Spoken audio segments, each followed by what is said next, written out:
The air in St. Jude's Chapel shimmered with an almost tangible anticipation, heavy with the scent of white roses and nervous hope.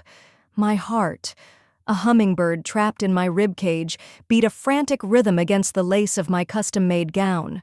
This was it. The day. The moment I, Rose, had dreamed of since I was a little girl, marrying Mark. He stood at the altar, handsome and earnest in his tailored tuxedo, his eyes fixed on mine as I floated down the aisle, my father's steadying arm my only anchor. The quaint church, adorned with lilies and roses, was packed, every pew filled with smiling faces of friends and family, all bathed in the warm glow of stained-glass sunlight. It was perfect, utterly, breathtakingly perfect. The minister, a kind man with a booming, reassuring voice, began the vows. My voice, when it came, was a little shaky, but clear, filled with the certainty of a love I believed was true. Mark's responses were equally fervent, his gaze never leaving mine, a promise in every word. This was my forever. Then came the traditional, albeit archaic, question, the one everyone always laughs off, the one that's never really meant to be answered. If anyone here present knows of any reason why these two persons should not be lawfully joined together, the minister intoned, his voice echoing through the sacred space, let them speak now or forever, hold their peace. A nervous titter went through the congregation. A few guests exchanged amused glances. I smiled, a little blush creeping up my neck. It was just a formality. But then, a voice, sharp and clear, cut through the quiet hum. It wasn't amused. It wasn't a titter. It was a declaration. I object. The words hung in the air, cold and distinct, like shattering glass. My breath hitched. The entire church went silent, save for the sudden, sharp intake of breath from hundreds of people. My head snapped up, my eyes darting towards the source.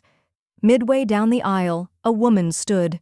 She was stunning, in a fierce, defiant way, dressed in a sleek, vibrant red dress that seemed almost designed to clash with the soft, ethereal beauty of my wedding. Her dark hair cascaded over her shoulders, and her eyes, locked onto Mark, burned with an intensity that sent a chill down my spine.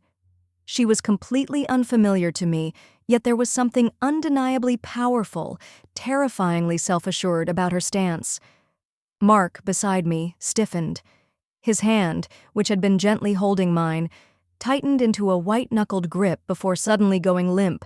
His face, moments ago so full of loving devotion, drained of all color, becoming a sickly pale mask. His eyes widened, fixing on the woman in red, a mixture of shock and sheer dawning terror in their depths. "Lisa," he whispered, a strangled sound that barely escaped his lips. Lisa. The name echoed in my mind. Mark's ex-girlfriend from years ago, the one he said was crazy and obsessed and had totally moved on, the one he had dismissed with a casual wave of his hand whenever her name came up. My mind reeled. This was Lisa? She didn't look crazy. She looked enraged. Before I could even process the shocking disruption, before I could demand an explanation from Mark, before I could even formulate a coherent thought, a second voice cut through the stunned silence. I object too. This voice was equally clear, equally defiant. Another woman rose, this time from a pew closer to the front. She was equally striking, with fiery red hair and a piercing gaze. She wore a deep blue dress, and her arms were crossed over her chest, a picture of righteous indignation. She, too, was utterly unfamiliar. Then, before the gasps from the congregation had even died down, a third. And I? And then, impossibly, a fourth. Me too! My head whipped around, my vision blurring with disbelief. 4 women. 4 distinct voices, 4 formidable figures standing defiantly in my church, at my wedding, all objecting to my marriage. They were positioned strategically, almost as if they had planned this. 1 near the back, 1 in the middle, 2 closer to the altar, flanking the shocked guests. It was an ambush, a coordinated attack. All 4 women, seemingly prepared, had conspired to crash my wedding. Their faces, though unfamiliar to me, shared a terrifyingly similar expression, a cold, hard anger directed squarely at Mark. The perfect wedding, moments ago shimmering with joyful anticipation, had shattered into a million pieces. The beautiful music seemed to morph into a discordant shriek in my ears. The scent of roses turned acrid, like something burning. My veil, meant to symbolize purity and new beginnings, suddenly felt like a suffocating shroud. My heart, which had been a hummingbird, was now a lead weight, plummeting into a chasm of cold, dawning horror. My joy turned to stunned fury as I realized the depth of the betrayal. This wasn't just a jilted ex. This was a chorus of them. Mark hadn't just been dishonest. He had been living an entire parallel life, a tangled web of deceit so vast it had culminated in this public, devastating spectacle.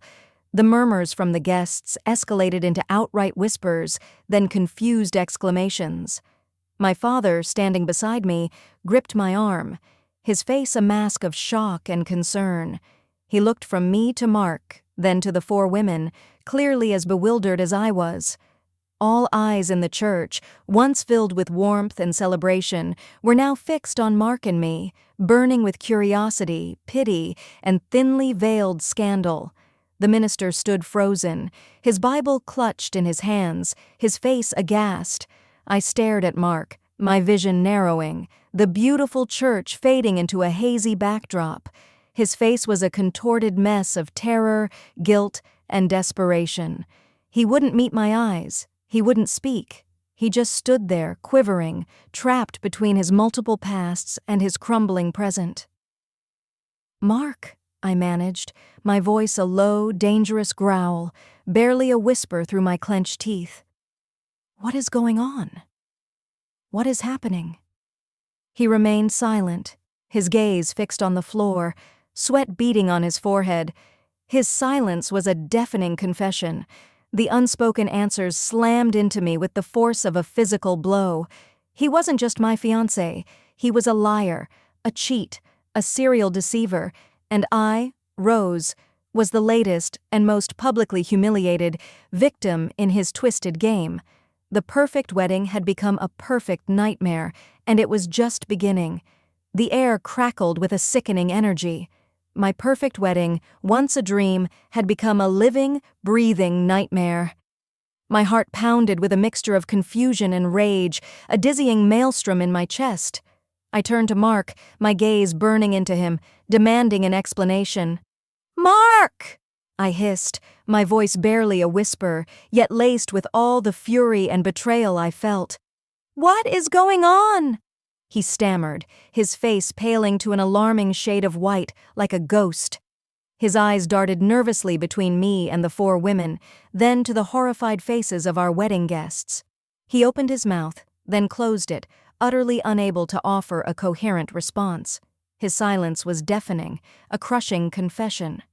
Before he could even string together a pathetic excuse, the cacophony began.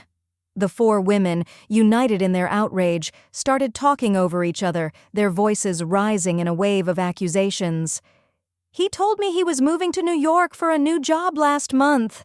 Lisa, the woman in red, shrieked, pointing an accusing finger at Mark. "He said he loved me, swore we'd be together as soon as he settled in." Then the redhead, who I now recognized as someone Mark had vaguely mentioned as an old college friend, stepped forward. "New York?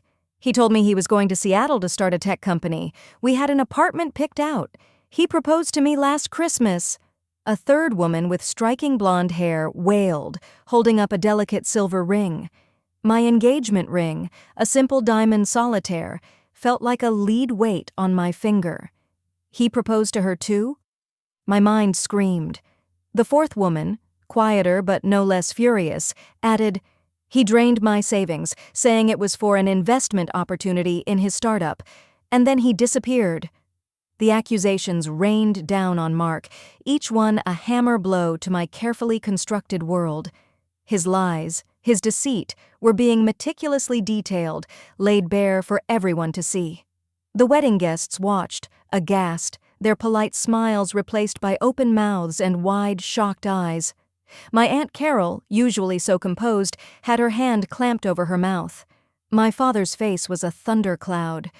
The supposed fairy tale was devolving into a public exposé, a grotesque reality show playing out in the most sacred of spaces. The air was thick with the stench of betrayal and shattered dreams. I could hear whispers, gasps, and the occasional frustrated sigh from the pews. My humiliation was absolute. Mark, now clearly overwhelmed and exposed, began to tremble. His eyes, wild with panic, darted around the church, searching for an escape route. The weight of his multiple lies, now converging into a single, inescapable point of truth, was crushing him. He looked like a cornered animal. And then, in a cowardly act that cemented his true character forever, he made his move. With a sudden, desperate lunge, he grabbed Lisa's hand, the original objector, the one he had called crazy. He yanked her towards him, a desperate plea in his eyes, as if she was his only lifeline. "Come on!" he hissed at her, his voice hoarse with terror. He didn't look at me, not once. He didn't offer an apology, a word of explanation, nothing. His cowardice was breathtaking. He tried to flee the church, dragging Lisa behind him, scrambling through the startled guests as if they were obstacles in a desperate escape attempt, abandoning Rose amidst the chaos. He was running from me, running from his lies, running from the women he had strung along, one by one. The man I was moments away from vowing to spend my life with was literally, physically fleeing our wedding. A collective gasp went through the church. My father lunged forward, a roar of fury escaping his throat. "Mark, you coward, get back here!" But Mark didn't stop. He pushed past an usher, nearly knocking over a vase of lilies, the white petals scattering across the aisle like fallen snow. Lisa, still confused but clearly caught up in his desperate flight, stumbled along behind him. The three other women, however, were not about to let him escape so easily. They had prepared for this moment, perhaps for years. Their shock quickly morphed into incandescent rage. "Oh, no you don't, you lying piece of trash!" the redhead shrieked, her voice echoing through the stunned silence that followed Mark's bolt. She was fast, faster than I would have ever imagined. She was a blur of fiery hair and righteous indignation. The blonde woman, still clutching her ring, let out a guttural cry of fury. "My money! You're not getting away with this!"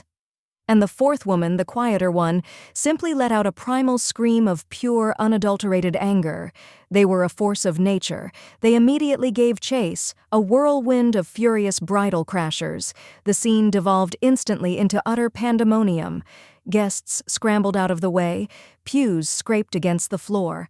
Mark, still dragging a bewildered Lisa, was only halfway down the aisle when the redhead launched herself at him like a guided missile. She tackled him from behind, not gently, but with the full force of a woman scorned. Mark let out a yelp, losing his grip on Lisa, and they both went sprawling to the polished marble floor. The blonde woman was on him next, tearing at his tuxedo, screaming obscenities. The fourth woman, with a surprising agility, kicked at his shins, sending him sprawling further. It was a full-blown brawl, right there in the hallowed halls of St. Jude's. Punches and kicks rained down on Mark, while Lisa, caught in the crossfire, tried desperately to shield herself, whimpering. They dragged him back towards the altar, a vengeful mob. Their fury, a tangible, terrifying force. Mark was yelling, pleading, trying to protect himself, but he was utterly outnumbered, his carefully cultivated facade utterly shattered. I stood frozen at the altar, still in my pristine white gown, a monument to a shattered dream. My veil, now askew, seemed to mock me. The chaos around me felt distant, muffled, as if I were underwater. I watched the grotesque scene unfold. My fiancé, the man who had promised me forever, being beaten by a chorus of his ex-lovers, all while my family and friends stared on in horrified silence.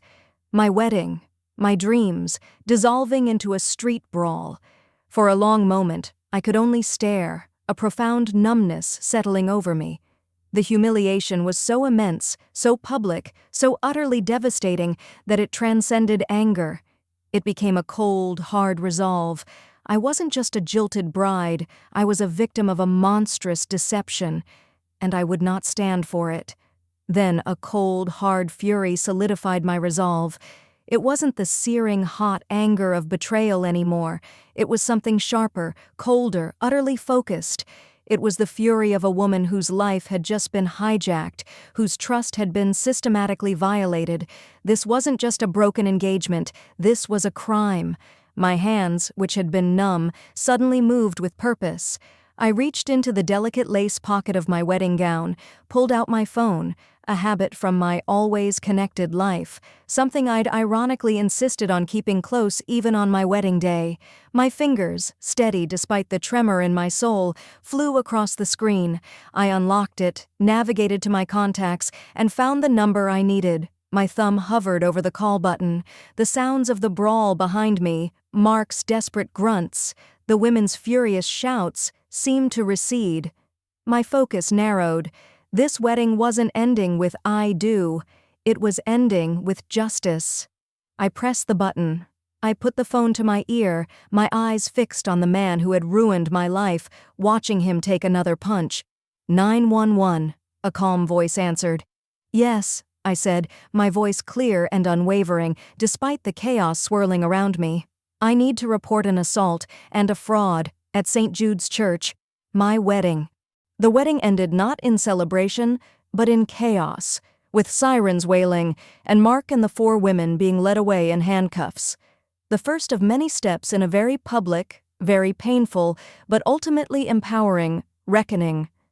The wail of sirens had been the final, discordant note to my ruined wedding. Mark, utterly disheveled, and the 4 women, still seething with righteous fury, were led away in handcuffs. The church, once a sanctuary of joy, was now a crime scene. My perfect day had imploded, but amidst the wreckage, a cold, hard clarity settled over me. The tears would come later. Right now, there was only one path forward. The aftermath was swift and decisive. Still in my wedding gown, I stood beside my father, giving my statement to the police. The dress, once a symbol of dreams, now felt like a uniform of war. The officers were professional, if a little wide-eyed. A wedding brawl was certainly out of their usual purview. My initial focus was on the assault, on the sheer chaos. But as the officers pieced together the women's initial accusations, a bigger picture emerged: fraud, deception, a pattern of behavior that went far beyond a simple cheating fiancé. By the time I returned home, the story was already breaking. News vans were camped outside the church. My phone, once filled with congratulatory messages, now buzzed with calls from journalists. But I didn't answer. I had one more call to make. The next morning, with my father's full support, I met with the sharpest divorce attorney in the city. There was no hesitation. I immediately called off the engagement and pressed charges. Not just for assault, but for everything. Fraud, emotional distress, theft by deception. For the woman whose savings Mark had drained. The media, always hungry for scandal, devoured the story. The Wedding Crashers Case. That's what they dubbed it, and the name stuck. It was sensational, salacious, a ready-made drama for every news channel and tabloid. My face, tear-streaked and bewildered in candid shots from the church, was plastered everywhere. Mark's mugshot, looking pathetic and terrified, became a national meme. The 4 women, Lisa, Sarah, the redhead, not my Mark's wife, Chloe, the blonde with the ring, and Maya, the one whose savings were gone, became instant, if reluctant, celebrities. The legal process was grueling, invasive, and relentlessly public. Every detail of Mark's deceit, every lie, every manipulated woman was dragged into the harsh glare of the courtroom. The ensuing trial quickly gained national notoriety. It became more than just my personal tragedy. It became a symbol of modern dating gone wrong, of unchecked charm, of the hidden lives people lead. The prosecution, seeing the public interest and the clear pattern of egregious behavior, built a formidable case. And then, the floodgates opened. It brought to light the shocking extent of Mark's deceit. Beyond me and the 4 women from the wedding, countless other women came forward. Their stories, each one a chilling echo of my own, painted a picture of a master manipulator. There was the aspiring artist he convinced to invest in a gallery startup that never materialized. The nurse he sweet-talked into co-signing a loan for a dream vacation home he then never bought. The international student he promised marriage to for a green card. The stories were heartbreakingly similar: grand promises, declarations of love, then a slow drain of resources, emotional or financial, followed by ghosting or outright disappearance. The courtroom was packed every single day. Journalists scrambled for seats. Victims filled the gallery, their faces etched with a shared pain, a collective fury. In the courtroom, Mark faced a sea of angry, determined eyes. The women he had scorned, united in their demand for justice. My 4 wedding crashers sat together, a formidable phalanx of solidarity. They had transformed from rivals to allies, bonded by their shared betrayal. Lisa, who had been swept up in Mark's cowardly flight, testified eloquently, detailing his desperate manipulation. Sarah, Chloe, and Maya recounted their experiences with chilling precision, their anger cold and controlled. I testified last, recounting my story from the first charmed meeting to the horrifying climax at the altar. My voice was steady, my composure unshakable. I wasn't just speaking for myself, I was speaking for all of us. As I finished, I looked directly at Mark, who sat at the defense table, his head bowed, seemingly unable to meet my gaze. The confident, charming man I had loved was gone, replaced by a shell of a human, exposed and pathetic. The defense tried every trick in the book. They painted Mark as a victim of a vengeful cabal of scorned women, claiming he was simply a charismatic but misguided individual. They tried to discredit us, to smear our reputations. But the sheer volume of testimony, the overwhelming evidence of his calculated deceit, was undeniable. The prosecution presented bank records, text messages, forged documents. It was a mountain of lies that he couldn't climb out from under. The trial lasted weeks, a crucible of raw emotion and legal maneuvering. During breaks, I found myself talking to the other victims. We exchanged knowing glances, silent affirmations of shared pain and burgeoning strength. We were different ages, from different walks of life, students, professionals, single mothers, artists, but we were all connected by Mark's cruel tapestry of lies. There was a unique, powerful camaraderie that formed amongst us. We called ourselves the Mark's Victims United. Mark became a pariah, not just in the courtroom, but outside of it. Every day, as he arrived and departed the courthouse, he was met by a gauntlet of furious faces. Protesters held signs. Victims shouted accusations. The media captured every agonizing moment. He had to be escorted by police to enter and exit the courthouse, seeking their protection from the wrath of his victims. The image of him, cowering behind uniformed officers, became iconic. He was no longer the charming Mark. He was a symbol of deceit, a cautionary tale. He literally needed law enforcement to save him from the collective anger of the women he had wronged. The verdict, when it finally came, was unanimous. Guilty on multiple counts of fraud and emotional distress.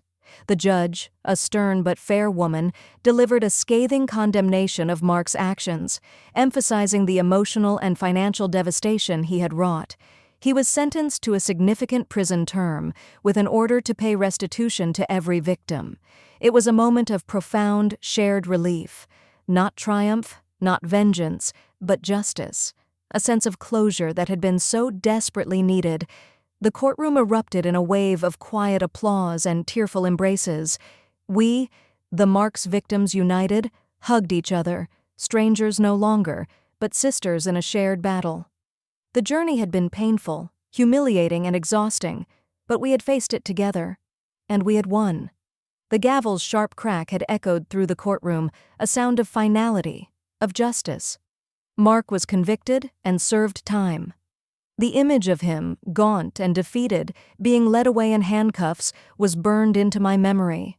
It wasn't triumph I felt, but a profound sense of exhaustion, mixed with the quiet satisfaction of knowing that, for now, he couldn't hurt anyone else.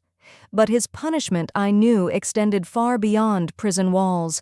My lawyer had explained that while the criminal sentence was clear, the societal one would be lifelong. And so it was. Upon his release, he found himself a pariah, The media, which had so ravenously consumed every detail of the Wedding Crashers case, made sure his face remained infamous. It was plastered on true crime documentaries, discussed on podcasts, used as a cautionary tale on daytime talk shows. His face was recognized everywhere, a symbol of deceit. He tried to find work, desperately sending out resumes, but who would hire him? His reputation was utterly destroyed, his name synonymous with manipulation and fraud. I heard snippets of his life, whispers from mutual acquaintances, murmurs in the digital ether. He had tried to move to a new city, but his past followed him like a shadow. People recognized him on the street. Businesses rejected him. He became isolated, paranoid. From then on, he dared not step outside, living a life in hiding, like a sewer rat. He had craved attention, adoration, and wealth. Now, he had none of it, only the suffocating burden of his own notoriety. He was a prisoner of his past, condemned to a life of anonymity and shame. My own path diverged sharply from his. The initial aftermath of the trial had been a whirlwind of interviews, support groups, and quiet introspection. I was no longer just Rose, the jilted bride. I was Rose, the survivor. My pain, deep and agonizing as it had been, began to channel itself into something far more powerful than anger or despair. It became purpose. The bond forged with Lisa, Sarah, Chloe, and Maya, the original Wedding Crashers, grew stronger than I could have ever imagined. We started meeting regularly, first for emotional support, then for brainstorming. We weren't just victims, we were survivors. And we realized there were so many more women like us, suffering in silence, too ashamed or too afraid to speak out. That's when the idea sparked. What if we could use our experiences, our collective pain, to help others? What if we could create a safe space, a beacon in the darkness, for women ensnared by similar manipulative relationships? And so, we did. Along with the 4 women who had crashed my wedding, and later many other women Mark had wronged who had reached out after the trial, I established a powerful community. We called it the Unveiled Truth. It started as a small online forum, a place for women to share their stories anonymously. It grew, organically, exponentially, into a nonprofit organization with a dedicated helpline, online resources, and local support groups across the country. This community became a beacon of hope and empowerment. We held workshops teaching women to recognize red flags, the love bombing, the isolation tactics, the financial exploitation, the inconsistent stories. We taught them to trust their instincts, that gut feeling that whispers something is wrong, even when the charming words try to drown it out. Most importantly, we taught them to demand respect, to value their own worth, and to understand that true love is built on honesty and integrity, not deceit and manipulation. I poured my heart and soul into the Unveiled Truth. It became my new mission. My background in project management, honed over years in the corporate world, proved invaluable. I structured our outreach programs, secured funding, and built a network of legal and psychological professionals who volunteered their time. Lisa became our head of victim advocacy, her fierce determination perfectly suited for the role. Sarah, a gifted public speaker, became our media liaison, sharing our message far and wide. Chloe, with her sharp mind for details, managed our expanding database of known scammers. And Maya, with her compassionate heart, became the lead for our support group facilitators. We weren't just helping women escape, we were helping them rebuild. We saw women reclaim their finances, heal their emotional wounds, and rediscover their self-worth. We witnessed them go from shattered victims to resilient, empowered survivors, often becoming advocates themselves within our community. The ripple effect was astounding. Looking back at that day in the church, it's still surreal. The humiliation was immense. The pain was excruciating. But it was also the catalyst. It forced me to confront a painful truth about my judgment, but it also opened my eyes to a purpose far greater than I could have ever imagined. My wedding day wasn't the end of my story. It was the explosive, unexpected beginning of a new, far more meaningful chapter. I found strength in my vulnerability, purpose in my pain, and a powerful sisterhood in shared adversity. I learned that true beauty isn't in a white dress, but in the unwavering spirit of women who refuse to be silenced. And true love isn't just about finding a partner, it's about finding your voice, your strength, and your community. My name is Rose, and this is my story. It's a story of heartbreak, but also of healing, of betrayal, but also of resilience, of falling, but more importantly, of rising stronger. If Rose's journey from public humiliation to powerful advocacy resonated with you, and if you believe in the strength found in shared experience and collective action, please consider giving this story a like. Your support helps us amplify voices and spread messages of hope and empowerment. For more inspiring true stories, discussions on resilience, and insights into navigating life's unexpected challenges, be sure to subscribe to our channel. We genuinely invite you to comment below with your thoughts on Rose's choices, your own experiences with overcoming adversity, or any lessons this tale may have sparked within you. We truly value your engagement and appreciate every single comment. Thank you for joining us on Rose's path to turning pain into purpose. We look forward to connecting with you again.